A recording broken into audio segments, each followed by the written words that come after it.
नमस्कार, capital TV का खास शो 24 करैन विपक्ष बेदम देख रहे हैं आप। मैं हूं आपके साथ पूजा। दिल्ली के मुख्यमंत्री अरविंद केजरीवाल तिहाड़ जेल के अंदर मॉनसून में परेशान हैं और बाहर कुछ बरसाती मेंढक टर टर कर रहे हैं। खबर सामने आई है कि अरविंद केजरीवाल की सेहत को लेकर इंडिया ब्लॉक 30 जुलाई को दिल्ली के जंतर मंतर पर विरोध प्रदर्शन करेगा। हालांकि विपक्ष के इस दिखावी प्रदर्शन में कौन कौन बड़ा नेता शामिल होगा, इसकी कोई जानकारी नहीं दी गई है। तो वहीं ममता बनर्जी भी दिल्ली पहुंच चुकी है। नीति आयोग की बैठक में कल वो शामिल होगी। हेमंत सोरेन भी बैठक में हिस्सा लेंगे। पर ममता के इस फैसले से विपक्ष बेदम है, क्योंकि इस बैठक से कांग्रेस ने किनारा कर लिया है।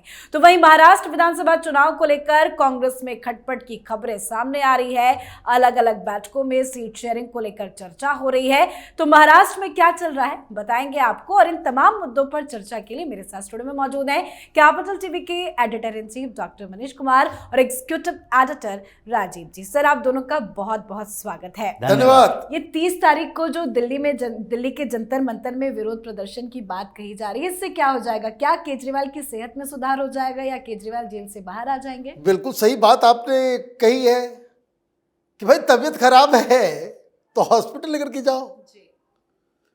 भाई अगर बहुत क्रोनिक बीमारी हो गई है कि अज्ञात बीमारी हो गई है, कभी भी कोमा में जा सकता है, मेडिकल बोर्ड को बोलो, इलाज कराओ। लेकिन आप कर रहे हो राजनीति, और ये राजनीति की जरूरत क्यों पड़ी? एक और खबर आ गई आज।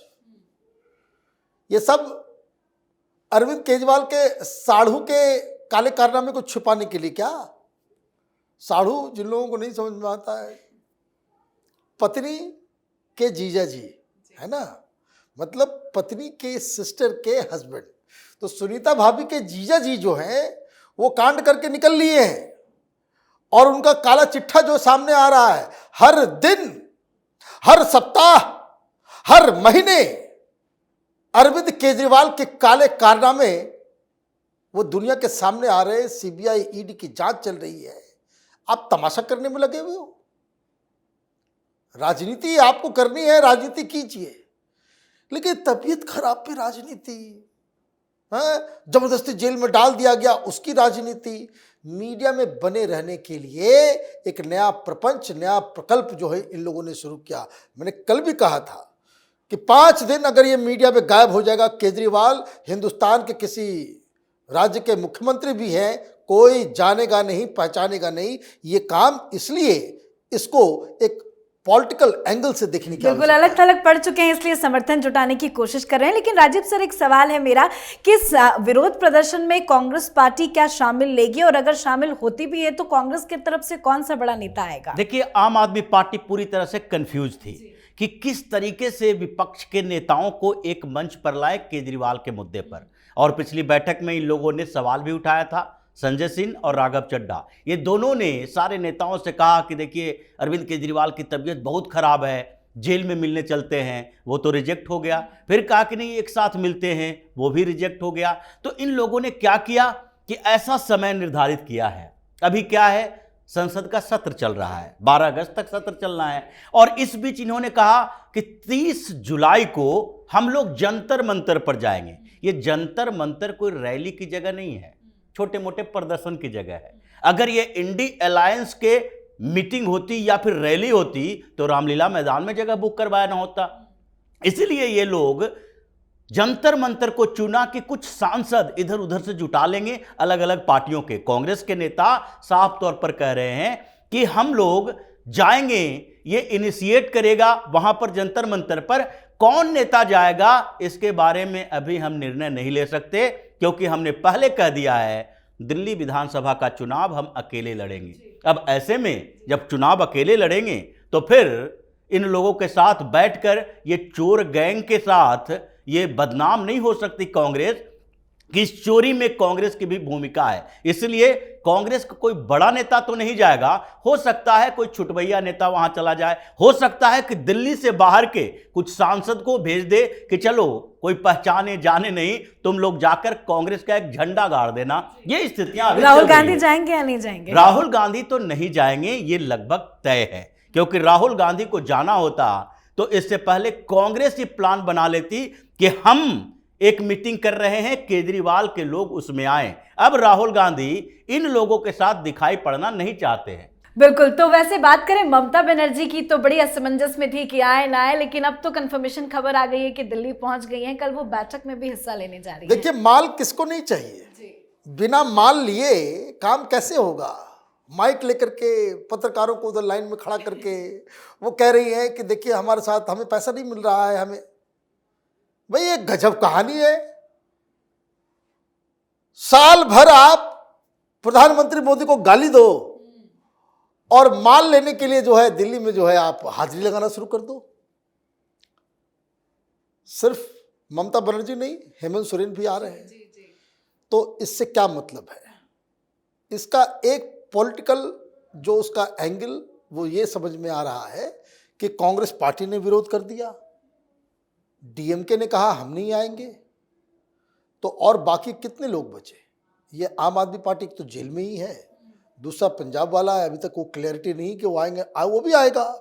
माल, रीजन मैं बता रहा हूं, माल चाहिए सबको, और अगर आप नहीं आओगे तो फिर आपको नुकसान उठाना पड़ेगा। अब दिक्कत क्या है कि ममता बनर्जी आ रही है, हेमंत सोरेन के भी आजकल जो बयान जो आ रहे हैं बड़े कंफ्यूजन वाले आ रहे हैं। प्रधानमंत्री से मिला क्या कि उसकी भाषा ही बदल गई है, तो ये भी एक बड़ा दिक्कत है। हार्ट बीट बढ़ रहा है कि भाई अब पता नहीं कल क्या हो नहीं हो। तो ये नीति आयोग का बैठक वैसे तो हर मुख्यमंत्री को आना चाहिए, लेकिन ये सवाल इसलिए विवादों में आ गया क्योंकि इंडी गठबंधन के कुछ नेताओं ने कहा कि हम बहिष्कार करेंगे। आपने मोर्चा उठा दिया कि हमारे साथ डिस्क्रिमिनेशन हुआ है, हमें कुछ राज्यों के साथ सौतेला व्यवहार हुआ है। जब आप ये सारी चीज़ें करते हो, एक पब्लिक पोस्चरिंग, एक मैसेज दे देते हो कि नीति आयोग, केंद्र सरकार, ये सारे लोगों के साथ जो है हम कोऑपरेट नहीं करेंगे, लेकिन फिर जब आप वापस जाते हो तो आपके ब्यूरोक्रेट्स, आपके चीफ सेक्रेटरी, आपके फिनांस सेक्रेटरी बताते हैं कि भाई अगर आप नहीं जाएंगे तो फिर सैलरी देने के लिए भी पैसे नहीं है, तो वहाँ तो जाकर के सैल्यूट मारना पड़ेगा मोदी साहब को, अदरवाइज बड़ी दिक्कत हो जाएगी। तो ये मुझे लगता है कि रिथिंकिंग जो है वो इस वजह से हुआ है कि ये लोग, फंड इनके पास नहीं है, क्योंकि कोई अच्छा काम तो ये लोग कर नहीं रहे। अब देखिए ममता बनर्जी ने कितनी इंडस्ट्री को वहाँ बुलाया, वहाँ क्या हो रहा है बंगाल के अंदर में? कोई विकास का काम हो रहा है? कोई थल्ले भर अठन्नी भर का काम कोई हो रहा है? कुछ नहीं हो रहा है। नोटों की गड्डियां लेकिन निकल रही हैं। हाँ, नोटों की गड्डियां तो निकलेगी ही, क्योंकि माल कमाया जा रहा है वहाँ पे। तो वो मुझे लगता है कि इनकी व्यवस्था है कि वो नीति आयोग की बैठक में भी आए, प्रधानमंत्री से गुजारिश भी करें, लेकिन जब आप ऑलरेडी एक फ्रंट फुट पे जाकर के कुछ बैटिंग कर लेते हो तो फिर पीछे जब आते हो तो वो आपकी किरकिरी हो। बिल्कुल। एक दिलचस्प बयान भी राजीव सर ममता बनर्जी का सामने आया। जब उससे मीडिया वालों ने उनसे पूछा कि क्या आप सोनिया गांधी, राहुल गांधी से भी मुलाकात के लिए जाएंगे, तो उन्होंने कहा कि जरूरी नहीं है कि हर बार दिल्ली आऊं तो उनसे जाके मिलो। देखिए, ममता बनर्जी ने समय जो चुना है, ये नीति आयोग की बैठक का बहिष्कार करती रही है। 2014 के बाद कभी जब प्लानिंग कमीशन नीति आयोग बना तो उसके बाद इन्होंने बहिष्कार कर दिया, एक बार भी बैठक में शामिल नहीं हुई। अब अचानक से ऐसे समय में जब पूरा विपक्ष मोदी के पीछे पड़ा है, ममता बनर्जी 4 दिन पहले कहती हैं मोदी की सरकार नहीं चलेगी, कुछ दिन में ही गिर जाएगी सरकार, और उसके बाद कांग्रेस के नेता हैं जो ममता बनर्जी के खिलाफ कुछ बयान देते हैं, इस बार भी बयान दिए हैं। और पश्चिम बंगाल में सौम्या राय ने कहा ममता बनर्जी तो अब बीजेपी की गोद में बैठी हुई है।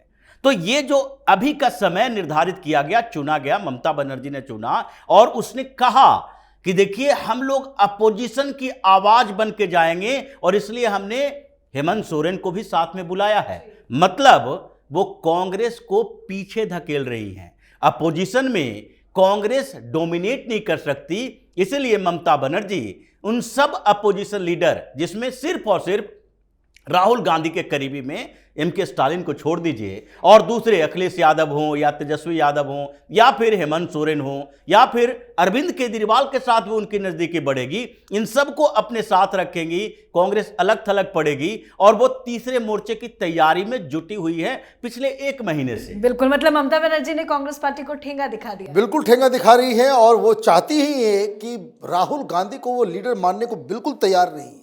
और ये बार बार इस चीज को वो बता चुकी हैं। आपको याद होगा कि जब इंडी गठबंधन बनने से पहले ममता बनर्जी ने ये कहा था कि दिल्ली चलो, दिल्ली में खेला करेंगे, तो वो ध्यान रखना चाहिए लोगों को कि वो शरद पवार से मिलने मुंबई गई और शरद पवार से मिलने के बाद शरद पवार, उद्धव ठाकरे दोनों अलग अलग खड़े हैं, बीच में ममता बनर्जी है। उन्होंने साफ साफ कहा था कि राहुल गांधी को मैं नेता नहीं मानती, वो कंफ्यूजन क्रिएट करता है, कांग्रेस पार्टी कंफ्यूज पार्टी है, हम लोग अलग जो है एक मोर्चा बनाएंगे। तो वो सेंटिमेंट्स वो अभी तक चल रहा है कि ये मानने को तैयार नहीं है कि कांग्रेस पार्टी को के छत्र छाया में विपक्ष जो है वो ऑपरेट करे। ममता की स्ट्रेटजी ये है कि विपक्ष एक साथ रहे, दिक्कत कोई बात नहीं, लेकिन एक ऐसा गुट संसद के अंदर में हो जो कांग्रेस माइनस हो, कांग्रेस के अलावा।